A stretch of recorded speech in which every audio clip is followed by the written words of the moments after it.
Assalamualaikum warahmatullahi wabarakatuh. Waalaikumsalam warahmatullahi wabarakatuh. Selamat siang teman-teman. Perkenalkan, nama saya Ulnuza Zahra dan teman saya Dea Venisa Agusta Adesia. Kali ini kami akan mempresentasikan analisis kasus PT Aquatech mengenai dilema etika dan akuntabilitas pada startup teknologi. Perkenalkan kami untuk memulai presentasi. Bagian A yaitu analisis etika dan akuntabilitas. Dengan pertanyaan pertama yaitu jelaskan jenis pelanggaran etika yang dilakukan oleh manajemen PT Aquatech, terutama terkait manipulasi metrik aktif, users, dan proyeksi yields. Mengapa tindakan manipulasi data non-keuangan ini merupakan pelanggaran etika yang serius bagi profesi akuntan? Berdasarkan analisis kami terhadap kasus PT Aquatech, manajemen perusahaan telah melakukan beberapa pelanggaran etika yang tergolong serius dalam kategori fail ethical judgment by managers. Perkenalkan kami menjelaskan secara sistematis jenis pelanggaran etika yang dilakukan pertama, yaitu manipulasi metric active users. PT Aquatech menghitung pembudidaya yang telah tidak aktif selama 6 bulan terakhir sebagai active users untuk menggelembungkan jumlah total kekayaan dalam presentasi kepada investor. Tindakan ini merupakan pelanggaran etika berupa yang pertama, poin A, yaitu mispresentation of material facts. Manajemen secara sengaja menyajikan informasi yang menyesatkan kepada calon investor. Active users merupakan metrik kunci yang secara material mempengaruhi valuasi startup teknologi. Dalam konteks pendanaan series C, informasi mengenai jumlah penggunaan aktif akan sangat mempengaruhi keputusan investor dalam menentukan nilai investasi dan valuasi perusahaan. Poin B, fraud by deception. Tindakan ini merupakan bentuk penipuan sistematis melalui manipulasi sistem informasi.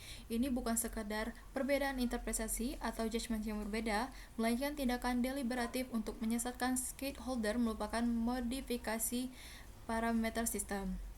Poin C, violation of professional integrity. CEO dan CFO telah mengabaikan prinsip kejujuran dan transparansi yang menjadi fondasi kepercayaan dalam hubungan bisnis dan profesional. Kedua, manipulasi proyeksi yield management menyesuaikan algoritma forecasting dalam sistem ERP untuk menampilkan proyeksi keuntungan 30% lebih tinggi dari rata-rata historis. Sementara, data lapangan menunjukkan risiko gagal panen yang meningkat. Tindakan ini termasuk poin A, yaitu misstating earning melalui sistem informasi. Meskipun bukan merupakan laporan keuangan tradisional, proyeksi yield yang dimanipulasi setara dengan pemalsuan proyeksi pendapatan di masa depan. Ini menciptakan ekspektasi yang tidak realistis mengenai profitabilitas perusahaan. Poin B, deliberate disregard of risk information. Manajemen secara sengaja mengabaikan data lapangan tentang risiko gagal panen yang meningkat. Hal ini melanggar prinsip konservatisme dan prudence dalam akuntansi yang mengharuskan pengakuan risiko dan ketidakpastian secara memadai. Poin C, System Integrity Violation. Mengubah algoritma sistem ERP untuk tujuan presentasi daripada meningkatkan akurasi merusak fungsi fundamental sistem informasi sebagai alat pengambilan keputusan yang objektif dan dapat diandalkan. Analisis keseriusan pelanggaran bagi profesi akuntan. Perkenalkan kami untuk menjelaskan mengapa manipulasi data non-keuangan ini merupakan pelanggaran etika yang serius bagi profesi akuntan.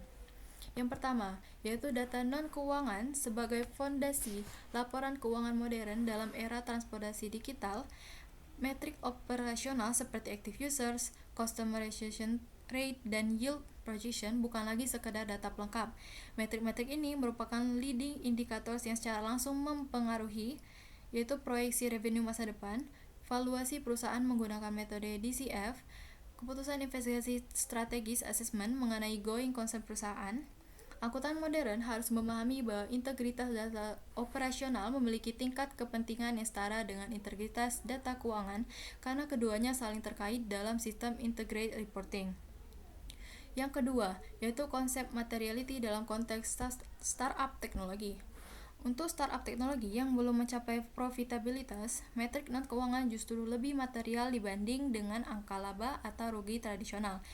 Dengan investor pada tahap series C mengevaluasi berbagai metrik operasional sebagai indikator utama antara lain user growth rate dan trajectory, pertumbuhan, kemudian customer acquisition cost, customer lifetime value, current rate, dan retention metric unit economics.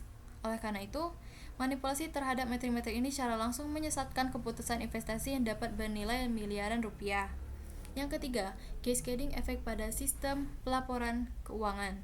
Data operasional yang telah dimanipulasi akan menghasilkan dampak berantai atau cascading effect pada berbagai aspek laporan keuangan, yaitu revenue projection yang tidak realistis, asset valuation yang overstate, khususnya untuk goodwill dan intangible assets, misstatement dalam manajemen, discussion dan analisis, misleading key performance indicator dalam laporan tahunan. Konsekuensinya, meskipun proses akuntansi teknis dilakukan dengan benar, akuntan yang bergantung pada data dari sistem yang telah dimanipulasi akan menghasilkan laporan keuangan yang menyesatkan. Yang keempat, erosi kepercayaan publik terhadap profesi. Profesi akuntan dibangun atas fondasi kepercayaan publik atau public trust. Ketika akuntan, khususnya yang memegang posisi CFO, terlibat dalam manipulasi data, baik finansial maupun manipulasi data dan non-finansial, hal ini merusak kredibilitas profesi akuntan secara keseluruhan. Kepercayaan investor terhadap reliabilitas laporan perusahaan, integrasi pasar modal sebagai mekanisme alokasi sumber daya ekonomi, reputasi institusi pendidikan akuntansi. Kemudian poin yang kelima, tanggung jawab profesional terhadap multiple stakeholders. Akuntan memiliki duty of care yang tidak hanya sebatas kepada perusahaan tempat mereka bekerja, tetapi juga kepada berbagai pihak, yaitu investor yang mengandalkan informasi untuk keputusan alokasi modal, pembudidaya yang kehidupannya bergantung pada kredibilitas dan keberlanjutan platform, regulator yang mengawasi integritas pasar modal. Masyarakat umum yang mengandalkan transparansi dan akuntabilitas korporat, manipulasi data mengkhianati kepercayaan semua pihak tersebut secara simultan dan menciptakan negatif externalities yang luas. Yang keenam, pelanggaran terhadap prinsip etika fundamental profesi. Berdasarkan kode etik profesi akuntan yang telah kita pelajari, terdapat 5 prinsip fundamental. Prinsip fundamental yang pertama, yaitu integritas. Akuntan harus bersikap jujur dan straightforward dalam seluruh hubungan profesional dan bisnis. Yang kedua, objectivity. Akuntan tidak boleh membiarkan bias, konflik, kepentingan, atau tekanan dari pihak lain mengkompromikan professional judgment mereka. Yang ketiga, professional competence and due care. Akuntan harus memelihara pengetahuan dan keterampilan profesional serta bertindak sesuai dengan standar teknis dan profesional yang berlaku. Yang keempat, confidentiality. Akuntan harus menghormati kerahasiaan informasi dan tidak menggunakan atau mengungkapkan informasi tanpa otoritas yang tepat. Yang kelima, professional behavior. Akuntan harus comply dengan hukum dan regulasi yang relevan, serta menghindari tindakan yang dapat mendiskreditkan profesi. CFO PT Aquatech telah melanggar minimal 3 prinsip fundamental, yaitu integritas, objectivity, dan professional behavior, secara sistematis dan deliberatif. Kesimpulan dari pertanyaan 1 ini, manipulasi data non-keuangan merupakan pelanggaran etika yang setara dengan manipulasi laporan keuangan tradisional. Bahkan dapat diargumentasikan bahwa pelanggaran ini lebih berbahaya karena lebih sulit dideteksi dan memiliki dampak jangka panjang terhadap integritas sistem informasi perusahaan secara keseluruhan. Baik, selanjutnya kita akan memasuki pertanyaan kedua yang akan dijawab oleh Dea. Kepada Dea dipersilakan. Terima kasih kepada moderator. Pertanyaan kedua yaitu, identifikasi pihak yang memegang responsibility, accountability, dan liability dalam kasus manipulasi data ini. Siapa yang bertanggung jawab moral, CEO atau CFO? Siapa yang akuntabel, tim data atau IT? Dan siapa yang dapat dikenakan kewajiban hukum jika data tersebut digunakan dalam prospektus investasi? Nah, sebelum memulai analisis, perkenalkan saya untuk menjelaskan terlebih dahulu framework konseptual yang kami gunakan. Dalam menganalisis kasus ini, kami membedakan 3 konsep yang saling terkait namun memiliki makna yang berbeda, yaitu responsibility atau tanggung jawab moral, yaitu kewajiban etis untuk bertindak dengan cara tertentu berdasarkan norma moral dan nilai profesional. Yang kedua yaitu accountability atau akuntabilitas, yaitu kewajiban untuk menjelaskan, menjustifikasi dan mempertanggungjawabkan tindakan kepada pihak yang berwenang. Yang ketiga yaitu liability atau kewajiban hukum, yaitu tanggung jawab legal yang dapat dikenakan sanksi hukum berdasarkan peraturan perundang-undangan yang berlaku. Analisis distribusi tanggung jawab. Yang pertama yaitu responsibility atau tanggung jawab moral, yaitu CEO dan CFO. Pihak yang bertanggung jawab moral yaitu CEO dan CFO PT Aquatech. Justifikasi analisis. Yang pertama adalah Decision Making Authority. CEO dan CFO merupakan pihak yang memerintahkan dan menginisiasi manipulasi data. Mereka memilih posisi Decision Making Authority tertinggi dalam organisasi dan oleh karena itu menanggung tanggung jawab moral terbesar atas keputusan strategis yang diambil. Nah, yang kedua yaitu fiduciary duty. Sebagai eksekutif officer, mereka memiliki fiduciary duty kepada berbagai stakeholder, khususnya investor dan board of director.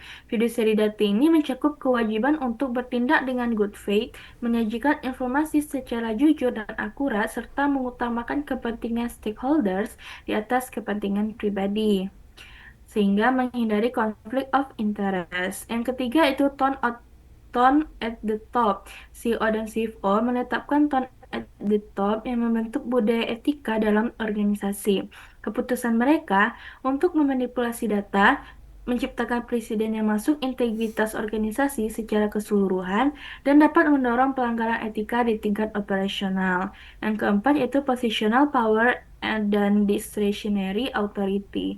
Mereka memiliki kekuasaan posisional untuk menolak tekanan dari investor dan memilih jalur transparansi. Tidak seperti karyawan di tingkat operasional, mereka memiliki decisionary authority untuk membuat keputusan etis tanpa ketakutan akan konsekuensi jabatan. Yang kelima yaitu ultimate moral responsibility. Secara moral, mereka bertanggung jawab penuh atas konsekuensi dari data yang menyesatkan terhadap keputusan investasi dan potensi kerugian yang dialami oleh investor. Tanggung jawab spesifik CFO yaitu CFO memiliki tanggung jawab moral yang bahkan lebih substansial karena professional identity sebagai angkutan profesional. CFO memiliki kewajiban untuk menjunjung tinggi standar etika profesi yang telah disumpah.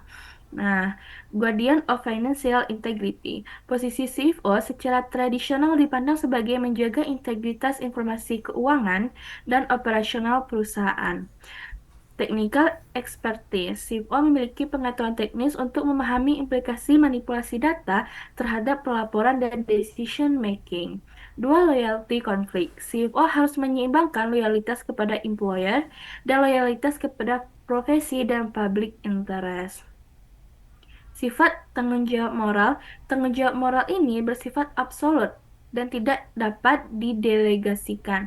Bahkan jika tidak terdapat pelanggaran hukum formal, secara etika mereka telah mengkhianati kepercayaan yang diberikan oleh stakeholder. Yang kedua yaitu accountability atau akuntabilitas. Yang bertanggung jawab yaitu tim data atau IT dan middle management. Pihak yang akuntabel adalah tim data dan IT yang melakukan modifikasi sistem head of data analytic. IT manager yang mengimplementasikan perubahan algoritma, middle manager yang mengawasi eksekusi. Justifikasi analisis yang pertama yaitu role sebagai eksekutor. Tim ini merupakan pihak yang secara teknis melakukan dan melaksanakan instruksi manipulasi data. Mereka memiliki akuntabilitas atas implementasi teknis dari keputusan manajemen senior. Yang kedua yaitu technical knowledge dan professional standard. Tim data atau IT memiliki pengetahuan teknis mengenai dampak perubahan algoritma terhadap output sistem, implikasi modifikasi parameter terhadap data integrity, risiko terhadap audit trail dan sistem reliability. Mereka juga terikat pada professional standard, misalnya ASEAN Code of Ethics untuk IT profesional, yang mengharuskan mereka untuk menolak tugas yang unethical, melaporkan praktek yang berpotensi merugikan publik, maintain integrity dari sistem yang mereka kelola. Yang ketiga yaitu kewajiban accountability. Meskipun berada di bawah tekanan manajemen senior, tim ini memiliki kewajiban akuntabilitas untuk due diligence, yaitu mengkomunikasikan risiko dan implikasi etis dari perubahan sistem kepada manajemen senior. Documentation, yaitu mendokumentasikan semua instruksi untuk menciptakan audit trail yang jelas. Professionalism, yaitu menyatakan keberatan profesional terhadap instruksi yang melanggar standar teknis dan etika. Selanjutnya, escalation prosedur, yaitu mempertimbangkan untuk melaporkan ke audit komite atau board of director jika manajemen senior tetap melaksanakan instruksi yang unethical.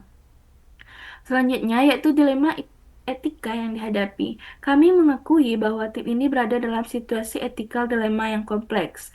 Power imbalance, tekanan dari CEO dan CFO yang memiliki hierarchical authority, job security concern, yaitu risiko kehilangan pekerjaan atau career limitation jika menolak instruksi. Organizational culture, budaya organisasi yang mungkin tidak mendukung whistleblowing atau dissension opinion, professional versus employment obligation, yaitu konflik antara kewajiban profesional dan kewajiban sebagai karyawan. Yang kelima yaitu gradasi akuntabilitas. Akuntabilitas tim ini bersifat gradual berdasarkan level keterlibatan. Selanjutnya, yang ketiga yaitu liability atau kewajiban hukum, yaitu CEO, CFO, dan PT Aquatech. Entitas koperasi pihak yang dapat dikenakan sanksi hukum yaitu A. CEO dan CFO atau personal liability. Potensi pelanggaran hukum dan sanksi yang pertama adalah tindak pidana penipuan atau KUHP pasal 378.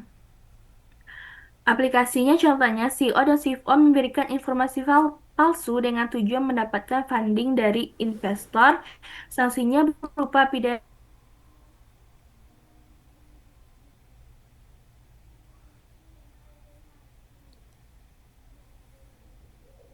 prospektus atau dokumen penawaran investasi pasal 90 yaitu kewajiban keterbukaan informasi yang benar, akurat dan tidak menyesatkan. Pasal 93 yaitu larangan manipulasi pasal dan penyampaian informasi yang menyesatkan. Pasal 104 dan 107 yaitu sanksi pidana. Sanksinya berupa pidana penjara maksimal 10 tahun, denda hingga 15 miliar serta sanksi administratif dari OJK. Yang ketiga yaitu pelanggaran Undang-Undang Perlindungan Konsumen atau Undang-Undang Nomor 8 Tahun 1999. Sanksinya berupa pidana penjara maksimal 5 tahun atau denda maksimal 2 miliar. Yang keempat adalah breach of fiduciary duty atau gugatan perdata.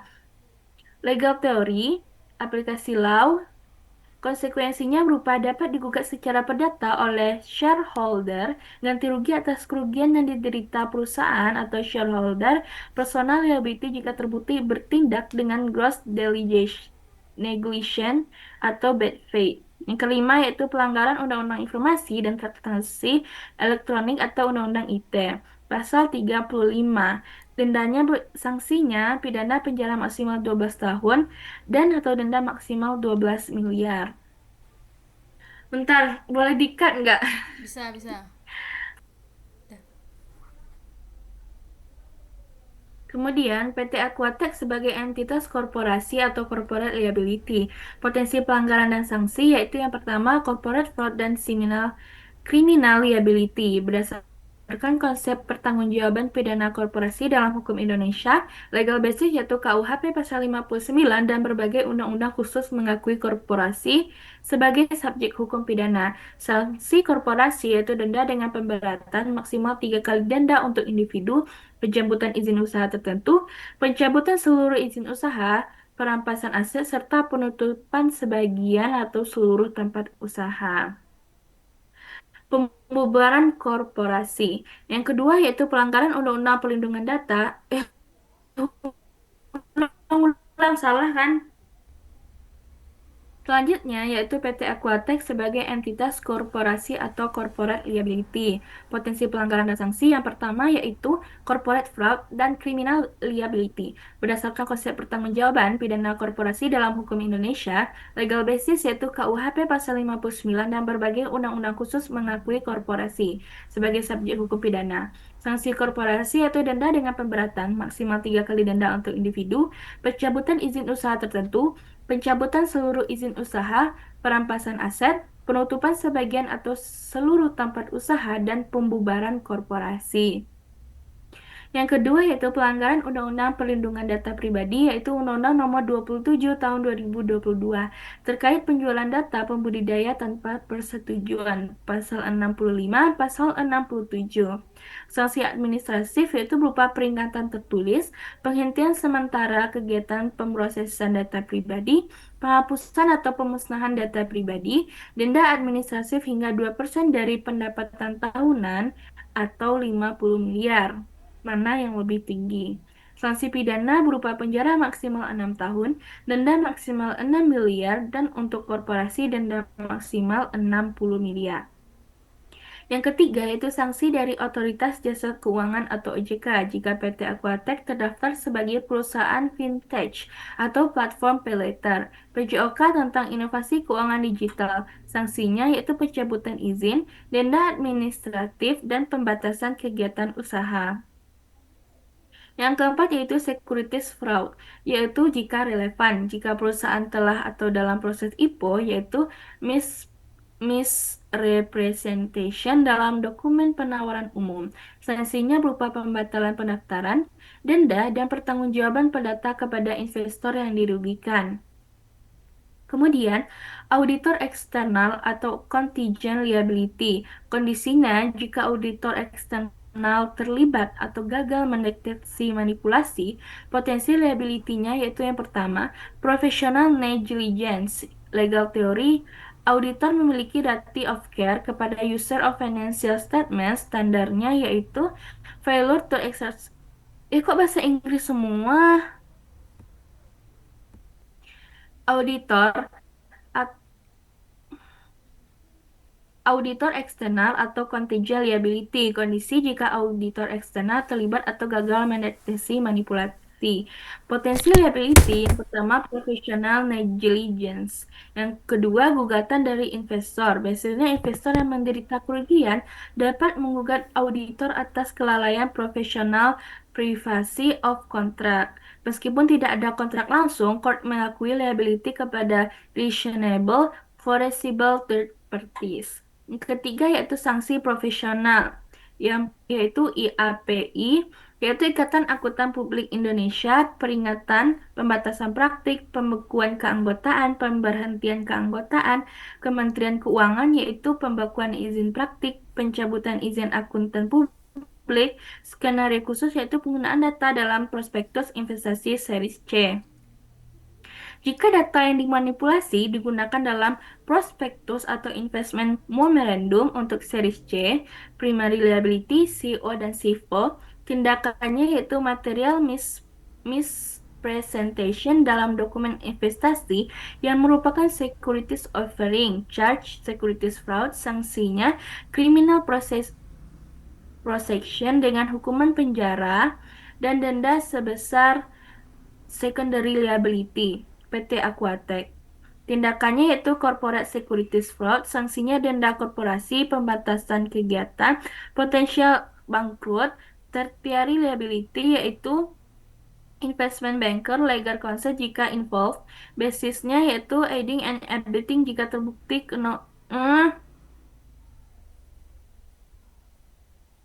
ketiga yaitu sanksi profesional, yaitu IAPI atau Ikatan Akuntansi Publik Indonesia, berupa peringatan, pembatasan praktik, pembekuan keanggotaan, pemberhentian keanggotaan, Kementerian Keuangan berupa pembukuan izin praktik, pencabutan izin akuntan publik. Skenario khusus yaitu penggunaan data dalam prospektus investasi seri C jika data yang dimanipulasi digunakan dalam prospektus atau investment memorandum untuk seri C. Kesimpulan pertanyaan yang kedua berdasarkan analisis kami yaitu yang pertama, responsibility atau tanggung jawab moral. CEO dan CFO menanggung tanggung jawab moral terbesar sebagai decision makers dan fiduciaries.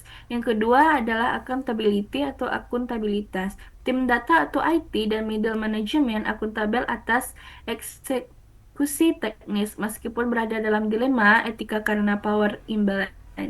Yang ketiga yaitu liability atau kewajiban hukum.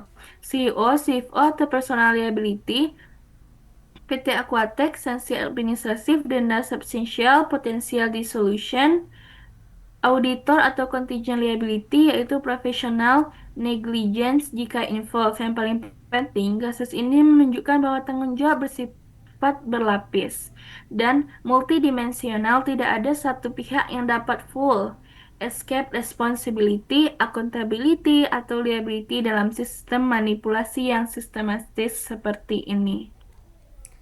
Terima kasih Baiklah, kepada selanjutnya saya kembalikan kepada moderator. Terima kasih kepada Dea atas jawaban nomor 2-nya. Selanjutnya kita akan masuk ke bagian B, yaitu analisis dimensi moral. Kami akan menganalisis kasus menggunakan framework 5 moral dimension of the information age. Dengan pertanyaan nomor 1, yaitu analisis pelanggaran privasi data pembudidaya yang dijual kepada pihak ketiga. Bagaimana PT Aquatech dapat memastikan praktik fair information practice dalam pengelolaan data penggunaannya. Dalam bagian ini, kami akan fokus pada dua dimensi, yaitu information right dan system quality. Yang pertama, yaitu information right atau hak informasi, analisis pelanggaran privasi data pembudidaya. Berdasarkan kasus PT Aquatech telah melakukan pelanggaran serius terhadap hak informasi pembudidaya melalui penjualan data kepada perusahaan asuransi pihak ketiga. Perkenankan kami menganalisis pelanggaran ini secara sistematis. Yang pertama yaitu poin A, ketiadaan informed consent. Definisinya yaitu persetujuan yang diberikan setelah individu menerima informasi yang cukup jelas dan mudah dipahami mengenai pengumpulan, penggunaan, dan penyebaran data pribadi mereka. Pelanggaran yang terjadi yaitu pembudidaya tidak diberikan notifikasi yang jelas mengenai praktik pengumpulan data yang ekstensif, tidak ada penjelasan bahwa data mereka dapat dijual kepada pihak tiga, tidak dapat mekanisme konsens yang eksplisit dan voluntari, pembudidaya tidak memiliki pilihan untuk output dari data sharing, implikasi etis.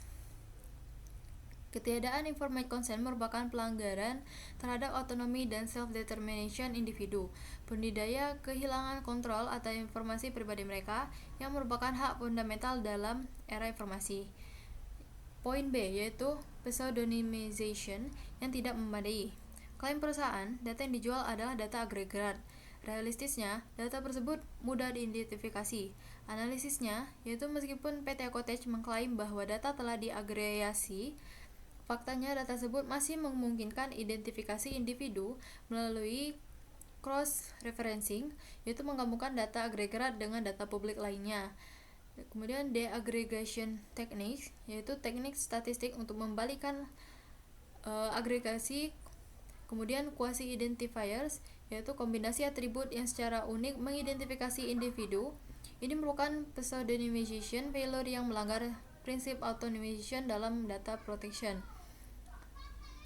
Poin C, yaitu eksploitasi kelompok rentan, yaitu karakteristik pembudidaya sebagai vulnerable population. Informasi asimetri, gap, pengetahuan teknologi antara perusahaan dan pembudidaya. Kemudian economic dependence, ketergantungan pada platform untuk akses kredit atau paylater. Kemudian limited bargaining power, tidak memiliki posisi tawar dalam terms of service. Kemudian digital literacy gap, yaitu keterbatasan pemahaman mengenai implikasi privasi. Kemudian dimensi etika, yaitu eksploitasi kelompok rentan merupakan pelanggaran terhadap prinsip justice dan fairness. Perusahaan memiliki kewajiban khusus untuk melindungi pihak yang berada dalam posisi disadvantage, merupakan mengeksploitasi kelemahan mereka. Poin D, yaitu confiscation of personal data. Analisisnya, yaitu penjualan data pribadi tanpa konsen mengubah individu menjadi commodities, sumber data yang dapat diperdagangkan untuk profit. Ini melanggar human dignity dan mengabaikan nilai intrinsik manusia. Monetary benefit tanpa compensation. PT Aquatech memperoleh keuntungan finansial dari penjualan data, namun pembudidaya tidak menerima kompensasi, tidak mengetahui adanya transaksi, menanggung risiko. Kemudian, implementasi fair information practice. Untuk memastikan PT Aquatech mematuhi standar etika dan pengolahan data, kami merekomendasikan implementasi comprehensive fair information practice yang terdiri dari 5 prinsip fundamental. Yang pertama yaitu prinsip pemberitahuan atau notice atau awareness. Definisinya, organisasi harus memberitahukan kepada individu mengenai praktik pengelolaan informasi mereka sebelum mengumpulkan data. Implementasi untuk PT Aquatech yaitu kebijakan privasi yang komprehensif, menyediakan kebijakan privasi yang ditulis dengan jelas dan dalam bahasa Indonesia, menggunakan bahasa yang sederhana dan dapat dipahami oleh pembudidaya dengan berbagai tingkat pendidikan, kemudian menjelaskan secara spesifik jenis data yang dikumpulkan, transaksi, lokasi tambak, skor kredit, tujuan pengumpulan data pihak ketiga yang dapat mengakses data, durasi penyimpanan data, hak-hak pengguna. Poin B yaitu pemberitahuan berlapis. Pemberitahuan singkat, ringkasan 1-2 paragraf saat pendaftaran awal. Pemberitahuan lengkap, dokumen yang lengkap dapat diakses melalui aplikasi. Pemberitahuan kontekstual, notifikasi khusus saat data sensitif dikumpulkan. Poin C, komunikasi berkelanjutan, memberikan notifikasi kepada pengguna setiap kali ada perubahan kebijakan privasi, pembaruan berkala mengenai penggunaan data mereka, laporan privasi tahunan yang menjelaskan bagaimana data mereka telah digunakan. Yang prinsip kedua, yaitu prinsip pilihan dan persetujuan. Definisinya yaitu individu harus diberikan pilihan mengenai bagaimana informasi pribadi mereka digunakan dan disebarkan. Implementasi untuk PT Aquatech. Poin A yang pertama yaitu mekanisme persetujuan aktif. Pengaturan standar, data ini tidak akan dibagikan kecuali penggunaan secara aktif memberikan persetujuan. Persetujuan terperinci, pembudidaya dapat memilih tingkat berbagai data yang berbeda. Persetujuan untuk layanan dasar, persetujuan untuk analisis internal, kemudian persetujuan untuk berbagi dengan pihak ketiga, persetujuan terpisah, yaitu persetujuan penggunaan data memerlukan persetujuan terpisah. Poin B, yaitu persetujuan yang bebas dan terinformasi. Persetujuan tidak boleh menjadi persyarat untuk mengakses layanan utama. Penjelasan yang jelas mengenai konsekuensi dari memberikan atau menolak persetujuan. Tidak menggunakan tampilan aplikasi manipulatif untuk memperoleh persetujuan. Poin C, yaitu persetujuan yang dapat dicabut. Pembudidaya dapat mencabut persetujuan kapan saja melalui aplikasi. Proses pencabutan harus semudah proses pemberian persetujuan setelah persetujuan dicabut. Data harus dihentikan penggunaannya dan atau dihapus. Poin D, panel manajemen persetujuan tampilan dalam aplikasi yang menampilkan persetujuan apa saja yang telah diberikan, kapan persetujuan diberikan, untuk tujuan apa data digunakan, pilihan untuk mengubah atau mencabut persetujuan. Prinsip yang ketiga yaitu prinsip akses dan partisipasi. Definisinya yaitu individu harus memiliki akses kepada data pribadi mereka dan kemampuan untuk mempertanyakan keakuratan dan kelengkapan data. Implementasi untuk PT Aquatech yaitu yang pertama poin A, hak akses data, menyediakan mekanisme bagi pembudidaya untuk melihat semua data pribadi yang disimpan, perusahaan mengunduh data dalam format yang dapat dibaca mesin, memahami logika di balik pengambilan keputusan otomatis. Poin B, hak untuk memperbaiki, pembudidaya dapat mengoreksi data yang tidak akurat. Proses verifikasi untuk memastikan koreksi yang sah, pembaruan harus disebarkan ke semua sistem yang menggunakan data tersebut. Poin C, hak untuk dihapus. Pembudidaya dapat meminta penghapusan data pribadi mereka kecuali jika ada kewajiban hukum untuk menyimpan data, misalnya data untuk keperluan pajak. Konfirmasi tertulis mengenai penghapusan data. Poin D, transparansi dalam pemrosesan data. Pembudidaya dapat melihat catatan audit. Kapan data mereka diakses, siapa yang mengakses, untuk tujuan apa. Kemudian prinsip yang keempat, prinsip keamanan atau security. Definisinya yaitu data harus dilindungi dengan pengaman yang memadai terhadap risiko seperti kehilangan, akses tanpa izin, perusakan, penggunaan, modifikasi, atau pengungkapan. Implementasi untuk PT Aquatech yang poin A pertama yaitu pengamanan teknis. Data saat ditransmisikan menggunakan protokol keamanan tingkat tinggi untuk semua komunikasi. Data saat disimpan, enkripsi kuat untuk basis data, enkripsi ujung ke ujung untuk data yang sangat sensitif. Kontrol akses. Kontrol akses berbasis peran, karyawan hanya dapat mengakses data sesuai kebutuhan tugasnya. Prinsip akses minimum. Karyawan hanya diberi akses seminimal mungkin. Autentikasi 2 faktor untuk karyawan, peninjauan akses berkala, dan penjemputan akses untuk karyawan yang keluar. Keamanan jaringan. Sistem keamanan jaringan dan deteksi intrusi, penilaian kerentanan berkala, dan penginjauan penetrasi. Pemantauan keamanan dan prosedur tanggap insiden. Poin B, yaitu pengamanan organisasional, yaitu struktur tata kelola data, penunjukan petugas pelindungan data, peran dan tanggung jawab yang jelas untuk perlindungan data. Privasi sejak perencanaan dalam proses pengembangan sistem, pelatihan karyawan, Kemudian pelatihan wajib mengenai privasi dan keamanan untuk semua karyawan, pelatihan khusus untuk karyawan yang mendatangi data pribadi.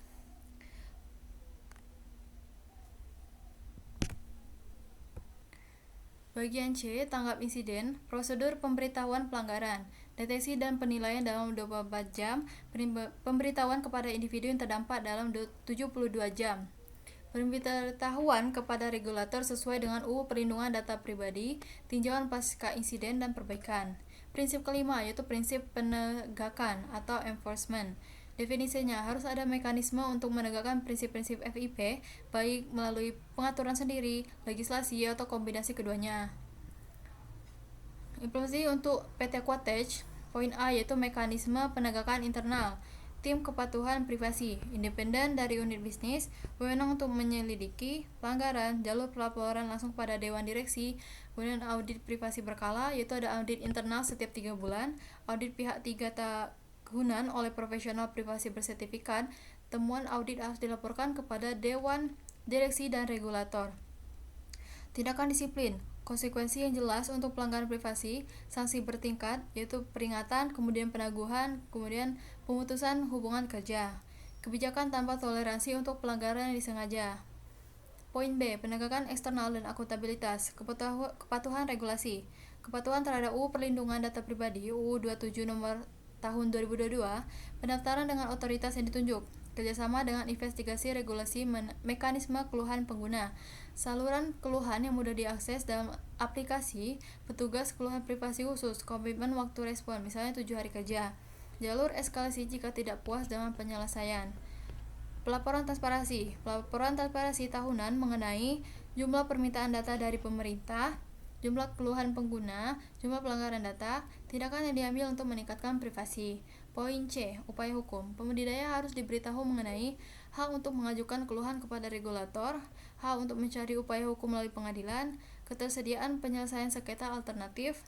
Rekomendasi konkret untuk PT Aquatech berdasarkan analisis FIP di atas. Kami memberikan 3 rekomendasi konkret. Rekomendasi pertama, yaitu implementasi platform manajemen privasi. Menerapkan perangkat lunak manajemen privasi yang komprehensif yang dapat memusatkan manajemen persetujuan, mengotomatiskan respon terhadap permintaan akses data, melacak alur data, menghasilkan laporan audit untuk kepatuhan. Rekomendasi kedua, restrukturasi model, yaitu monetisasi data, praktik yang dilarang, yaitu menghentikan penjualan data mentah atau data yang mudah diidentifikasi, mengakhiri perjanjian berbagai data yang tidak patuh dengan existing agreements, praktik yang diizinkan dengan pengamanan, yaitu agregasi data dengan ambang populasi minimum minimal 100 individu dalam setiap kelompok agregat. Teknik privasi diferensial untuk query statistik, model bagi hasil, jika data dimonetisasi, pembudidaya menerima kompensasi atau manfaat layanan.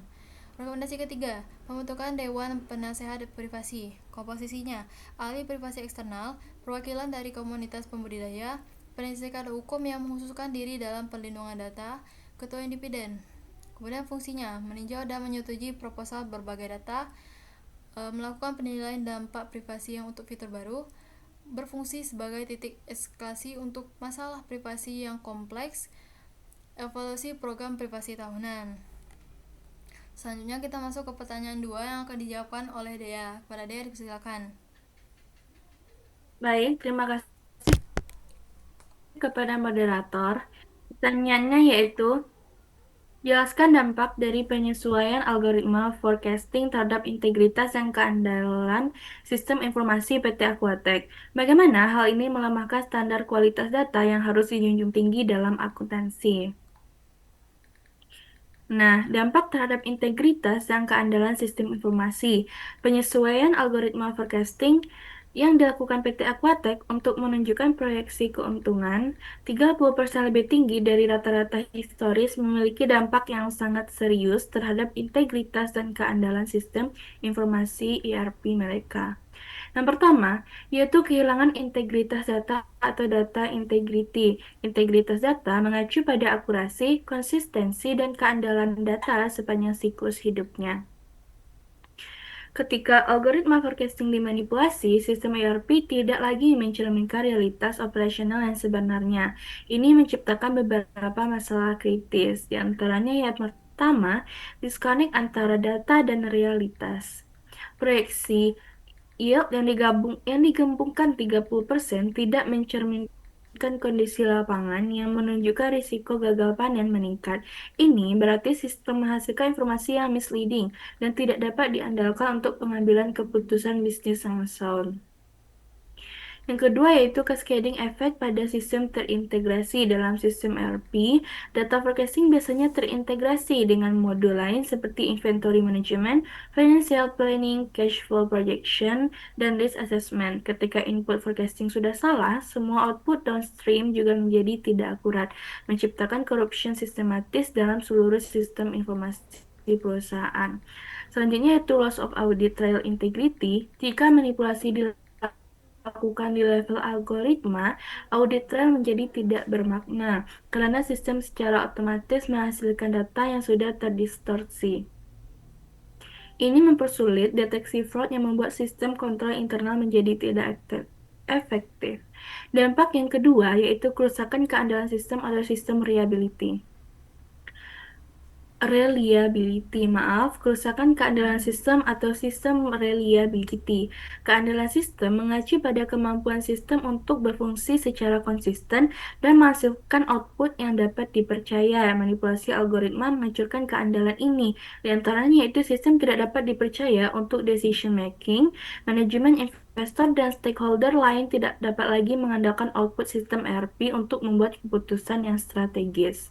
Misalnya, keputusan ekspansi bisnis berdasarkan proyeksi yang inflate dapat menyebabkan overcommitment sumber daya dan kerugian finansial yang besar. Kemudian, prediktabilitas yang salah. Sistem forecasting dirancang untuk membantu perusahaan mengantisipasi masa depan berdasarkan pola historis dan variabel yang relevan. Ketika algoritma dimanipulasi, sistem kehilangan kemampuan prediktifnya yang jenius dan justru menciptakan false sense of security yang berbahaya. Selanjutnya yaitu erosi kepercayaan internal. Ketika karyawan mengetahui bahwa sistem telah dimanipulasi, mereka kehilangan kepercayaan terhadap teknologi dan data yang dihasilkan. Ini dapat menyebabkan shadow system atau sistem paralel tidak resmi atau keputusan yang dibuat berdasarkan intuisi daripada data, menghilangkan nilai investasi dalam sistem ERP. Dampak yang ketiga yaitu pelanggaran prinsip GIGO, garbage in, garbage out. Dalam sistem informasi, ada prinsip fundamental, yaitu kualitas output hanya sebaik kualitas input dan proses yang mengolahnya. Dengan manipulasi algoritma, yaitu proses menjadi garbage, meskipun input data lapangan mungkin akurat, proses atau algoritma yang dimanipulasi mengubah data valid menjadi informasi yang menyesatkan. Selanjutnya itu validitas seluruh sistem dipertanyakan. Jika satu komponen sistem dapat dimanipulasi dengan mudah, stakeholder akan mempertanyakan validitas komponen sistem lainnya, merusak kredibilitas keseluruhan infrastruktur IT perusahaan. Lalu, bagaimana hal ini melemahkan standar kualitas data dalam akuntansi? Dalam profesi akuntansi, kualitas data adalah fondasi dari pelaporan keuangan yang dapat diandalkan dan ditransparansi kepada stakeholder. Manipulasi algoritma forecasting di PT Aquatech melemahkan standar kualitas data dalam beberapa dimensi kritis. Di antaranya yang pertama, pelanggaran karakteristik kualitatif informasi akuntansi. Menurut kerangka konseptual akuntansi, informasi keuangan harus memiliki karakteristik kualitatif fundamental, di antaranya yaitu relevan atau relevansi. Informasi harus capable of making a difference dalam keputusan pengguna. Proyeksi yield yang inflate 30% tidak relevan karena tidak mencerminkan kondisi ekonomi yang sebenarnya dan dapat menyesatkan investor dalam membuat keputusan investasi. Kemudian yaitu informasi kehilangan predictive value dan confirmatory value. Karena tidak dapat digunakan untuk memprediksi outcome masa depan dengan akurat atau mengkonfirmasi evaluasi masa lalu. Selanjutnya yaitu faithful representation atau representasi yang tepat. Informasi harus kompleks atau lengkap lengkap, dan free from error atau bebas dari kesalahan. Manipulasi algoritma jelas melanggar ketiga aspek lain, yaitu tidak komplit, tidak netral, dan tidak free from error. Yang ketiga yaitu comparability atau keterbandingan. Ketika metodologi forecasting diubah tanpa disclosure, investor tidak dapat membandingkan performa PT Aquatech dengan periode sebelumnya atau dengan kompetitor. Ini melanggar prinsip konsistensi yang fundamental dalam akuntansi. Yang keempat yaitu verifiability atau dapat diverifikasi. Auditor atau pihak independen tidak dapat memverifikasi keakuratan proyeksi karena algoritma telah dimanipulasi. Ini menghancurkan auditability system yang merupakan cornerstone dari akuntabilitas keuangan. Kemudian, yang kedua yaitu pelanggaran prinsip akuntansi yang diterima umum atau GAAP. Meskipun proyeksi yield bukan laporan keuangan formal, manipulasi ini analog dengan beberapa pelanggaran prinsip akuntansi. Di antaranya yaitu conservative principle atau prinsip konservatisme. Akuntansi mensyaratkan sikap hati-hati dalam menghadapi ketidakpastian ketika data lapangan menunjukkan risiko gagal panen meningkat. Prinsip konservatisme mengharuskan proyeksi yang lebih prudent, bukan inflate 30% ke atas. Ini mirip dengan overstatement of asset yang merupakan red flag dalam fraud detection. Yang kedua itu objektif prinsipal atau prinsip objektivitas. Pengukuran harus berdasarkan bukti objektif dan dapat diverifikasi. Proyeksi yang dimanipulasi tidak memiliki basis objektif dan tidak justru mencerminkan subjektif bias manajemen untuk kepentingan fundraising. Yang ketiga yaitu prinsip pengungkapan penuh. Jika proyeksi ini digunakan dalam deck investor atau prospektus, kegagalan untuk mengungkapkan perubahan metodologi dan asumsi yang unrealistik merupakan material omission yang dapat dikategorikan sebagai securities fraud. Yang ketiga yaitu paralel dengan misstating earning dalam akuntansi. Kasus ini secara eksplisit disebutkan dalam soal sebagai mirip dengan misstating earnings. Melalui sistem informasi, ini sangat serius karena beberapa alasan, di antaranya yang pertama, manipulasi sistematis versus error. Ini bukan kesalahan atau error, tetapi fraud yang disengaja.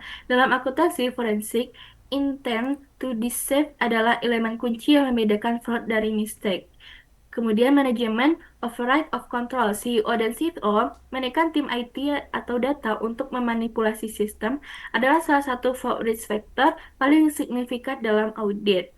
Yang kedua yaitu materiality. Perbedaan 30% dalam proyeksi yield jelas material dan dapat mempengaruhi keputusan investor secara signifikan. Dalam konteks value startup, proyeksi revenue atau profit yang inflate dapat menghasilkan valuasi yang overstate hingga ratusan persen. Yang ketiga, impact pada financial statement feature. Meskipun saat ini manipulasi terjadi pada operational metric, proyeksi yield dan inflasi akan eventually mempengaruhi revenue recognition ketika perusahaan mencatat penjualan berdasarkan proyeksi yang salah, allowance for that full account jika pembudidaya gagal panen dan tidak bisa membayar pay later, impairment of asset ketika realitas tidak sesuai proyeksi dan aset seperti smart feeder harus di write down. Bentar, izin minum. Keempat adalah merusak data quality dimension dalam konteks akuntansi. Standar kualitas data dalam akuntansi mencakup beberapa dimensi yang semuanya terkompromikan, yaitu akurasi, data tidak mencerminkan kondisi yang sebenarnya atau actual state of affair. Yang kedua, kelengkapan, informasi tentang risiko dan ketidakpastian dihilangkan atau diremehkan. Yang ketiga adalah konsistensi, metodologi berubah tanpa dokumentasi atau disclosure yang memadai. Yang keempat adalah ketepatan waktu, meskipun data dihasilkan on time, nilai informasinya berkurang drastis karena tidak akurat. Yang kelima adalah validitas. Data tidak memenuhi business rules atau logical constraints yang seharusnya. Misalnya, proyeksi harus reflektif dari historical trend dan current condition. Yang kelima adalah implikasi untuk professional judgment dan etik. Bagi angkutan yang bekerja di PT Aquatech atau auditor eksternal, yang pertama adalah ethical dilemma. CFO yang ikut menekan manipulasi ini melanggar kode of etik profesi angkutan, khususnya prinsip integritas, objectivity, dan professional competence and due care. Yang kedua yaitu whistleblowing obligation. Akuntan yang mengetahui manipulasi ini memiliki kewajiban moral dan profesional untuk melaporkan karena ini dapat menyebabkan kerugian material bagi investor dan stakeholder lain. Kemudian audit opinion. Jika auditor eksternal menemukan manipulasi ini, mereka harus mengeluarkan adverse opinion atau disclaimer of opinion karena sistem kontrol internal material weakness dan manajemen fraud. Kesimpulannya, penyesuaian algoritma forecasting di PT Aquatech bukan sekedar technical adjustment, tetapi merupakan systematic manipulation yang menghancurkan integritas dan kendalian sistem informasi ERP dari perspektif akuntansi. Ini melepaskan standar kualitas data karena yang pertama melanggar karakteristik kualitatif fundamental informasi akuntansi, yang kedua bertentangan dengan prinsip akuntansi seperti konservatif, objectivity, dan full disclosure. Yang ketiga analog dengan misstating earning yang merupakan fraud, yang keempat mengkompromikan semua dimensi kualitas data yang kritikal untuk decision making, yang kelima melanggar kode etik profesional akuntan. Implikasi jangka panjang dari kerusakan sistem quality ini sangat serius, yaitu kehilangan kepercayaan investor, potensi litigation, kegagalan bisnis akibat keputusan yang berdasarkan data yang salah, dan kerusakan reputasi yang irreversible. Dalam era digital, dimanapun, startup sangat bergantung pada data-driven decision making. Integritas sistem informasi adalah aset paling berharga yang harus dijaga dengan standar etika yang tinggi. Sekian dari saya kembalikan kepada moderator. Terima kasih. Terima kasih atas Dea, atas jawaban nomor 2-nya. Selanjutnya kita akan memasuki bagian C, yaitu isu kualitas hidup dan solusi. Dengan pertanyaan yang pertama yaitu, mengapa ekonomi dan workplace design merupakan isu etika yang harus diprioritaskan? Ergonomi dan workplace design bukan sekadar masalah kenyamanan, tetapi merupakan isu etika fundamental yang berkaitan dengan quality of life karyawan dan tanggung jawab moral perusahaan terhadap kesejahteraan pekerja. Dalam kasus PT Aquatech, pengabaian terhadap aspek ini menunjukkan beberapa pelanggaran etika serius. Pertama, dari perspektif hak asasi pekerjaan, setiap karyawan berhak mendapatkan lingkungan kerja yang aman dan tidak membahayakan kesehatan fisik maupun mental mereka. Memaksa tim field officer yang menggunakan perangkat murah yang tidak ergonomis dan bekerja 7 hari seminggu tanpa istirahat adalah bentuk eksploitasi yang melanggar prinsip penghormatan terhadap martabat manusia. Kedua, masalah kesehatan yang muncul seperti carpal tunnel syndrome dan burnout memiliki dampak jangka panjang yang serius. Teknostres yang berkelanjutan dapat menyebabkan gangguan kesehatan mental, penurunan produktivitas, dan bahkan cacat permanen. Ini bukan hanya merugikan karyawan secara individual, tetapi juga menciptakan biaya sosial dan ekonomi yang lebih besar.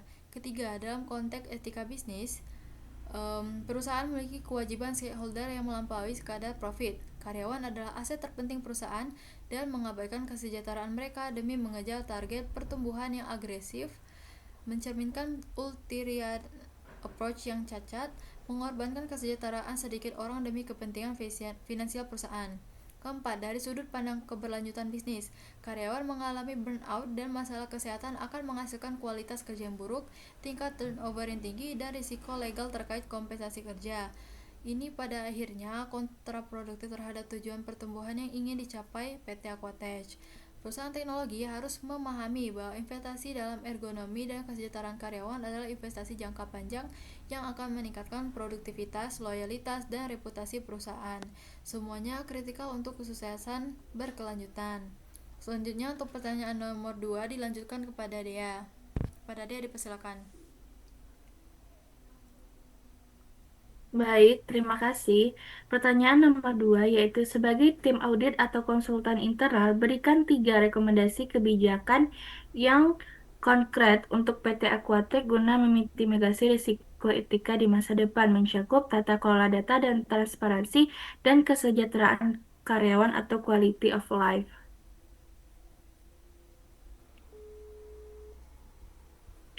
Tiga rekomendasi. Yang pertama yaitu data, kelola data, dan Dea, siap-siap transparansi. ya, udah di Rekomendasi depan satu yaitu podiumnya. implementasi data governance framework berbasis Fair Makasih. Information Practice atau FIP. Kebijakan konkret yang harus diterapkan yaitu Consent Management System, yaitu bangun sistem persetujuan digital yang jelas dan eksplisit sebelum mengumpulkan data. Pembudidaya. Setiap pengguna harus memahami data apa yang dikumpulkan, untuk tujuan apa, dan kepada siapa data tersebut dapat dibagikan. Implementasi mekanisme opt-in bukan opt-out untuk penggunaan data di luar layanan utama. Selanjutnya yaitu data integrity dashboard dengan audit trail. Ciptakan dashboard internal yang menampilkan metrik operasional dengan standar definisi yang jelas dan tidak dapat dimanipulasi tanpa persetujuan multilevel. Setiap perubahan pada algoritma atau definisi KPI seperti active user harus melalui approval committee yang melibatkan tim IT, compliance, dan finance dengan dokumentasi lengkap yang dapat diaudit.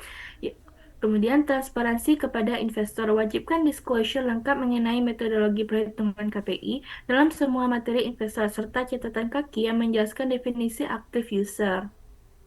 Asumsi dalam proyeksi yield dan risk factor yang dapat mempengaruhi proyeksi ini sejalan dengan prinsip full disclosure dalam akuntansi. Yang kemudian, third Halo, party data ethic audit. Lakukan audit independen tahunan oleh konsultan bentar ada eksternal teman untuk saya yang ambil. memverifikasi Tunggu kepatuhan aja di terhadap depan. standar privasi. Data seperti GDPR Ya. atau regulasi lokal terkait perlindungan data pribadi dan mempublikasikan ringkasan hasil audit untuk membangun kepercayaan stakeholder.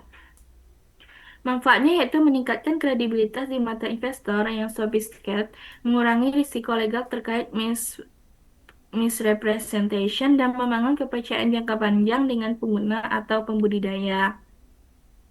B. Kesejahteraan karyawan atau quality of life. Rekomendasi yang kedua yaitu program ergonomi dan work-life balance untuk field officer. Kebijakan konkret yang harus diterapkan di antaranya yang pertama yaitu standar perangkat kerja yang ergonomis. Alokasikan budget untuk menyediakan smartphone atau tablet kelas menengah dengan layar yang cukup besar, desain ergonomis dan aksesoris pendukung seperti stylus atau keyboard portable. Lakukan ergonomic assessment untuk memastikan perangkat sesuai dengan kebutuhan pekerjaan lapangan yang intensif.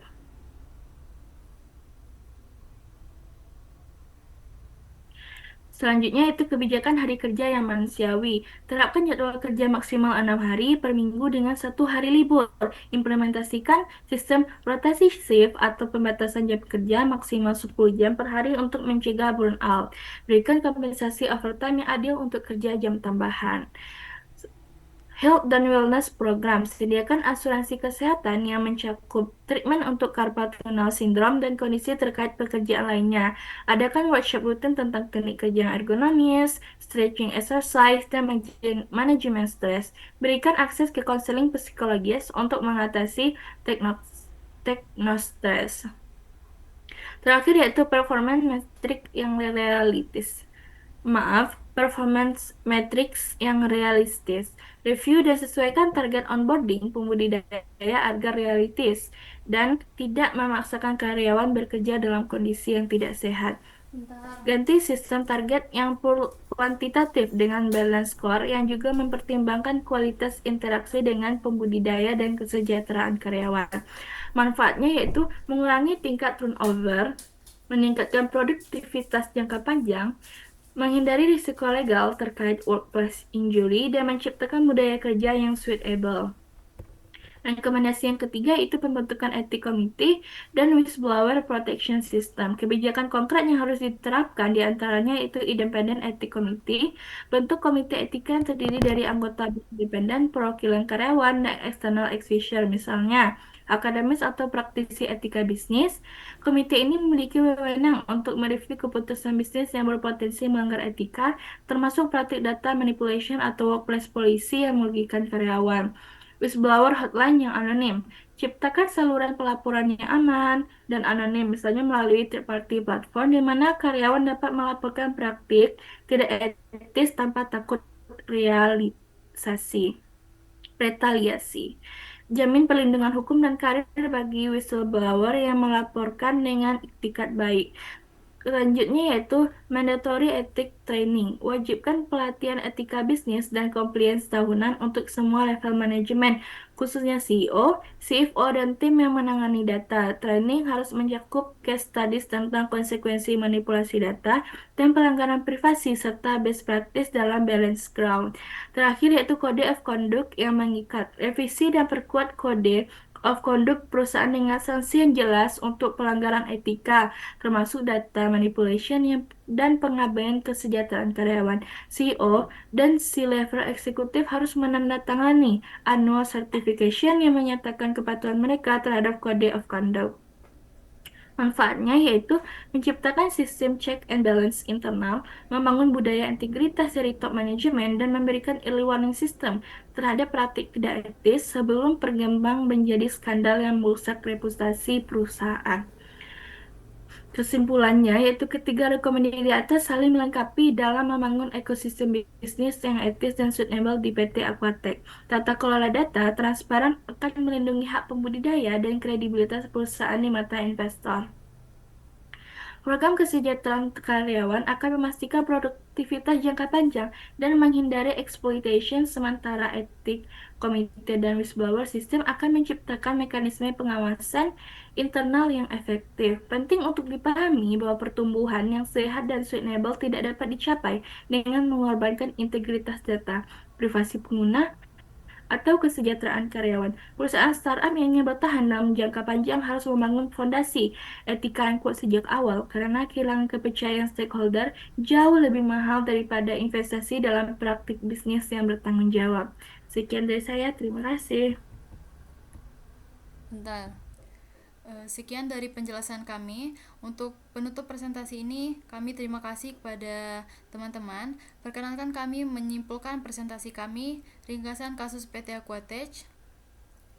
Ringkasan PT Aquatech ini telah melakukan 3 pelanggaran etika serius, yaitu manipulasi metrik active users dan proyeksi yield untuk menyesatkan investor, penjualan data pembudidaya tanpa persetujuan yang jelas, kemudian pengabaian kesejahteraan karyawan dengan mengabaikan keluhan ergonomi dan memaksa bekerja 7 hari seminggu.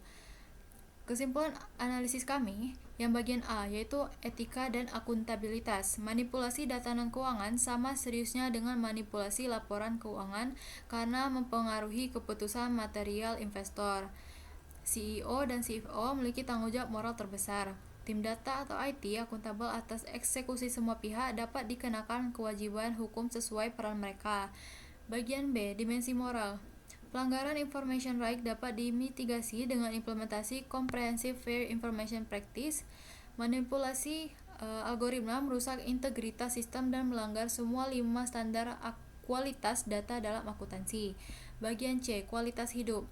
Ergonomi adalah isu etika karena duty of care, human dignity, dan sustainability diperlukan pendekatan holistik yang mencakup aspek fisik, mental, dan struktural. Untuk 3 rekomendasi konkret akan dilanjutkan kepada Dea. Baik, 3 rekomendasi konkret. Rekomendasi yang pertama yaitu tata kelola data dan transparansi. Komite Etika Data Independen, standar kualitas data dengan audit triwulanan, pemisahan fungsi, dan change management protokol yang ketat. Dual dashboard system atau internal dan investor. Rekomendasi yang kedua yaitu kesejahteraan karyawan, penyediaan perangkat ergonomis berkualitas, maksimal 6 hari kerja per minggu. Program kesehatan proaktif dan asuransi komprehensif, shift dari target Dua HP aku mati. Astagfirullah. Dah.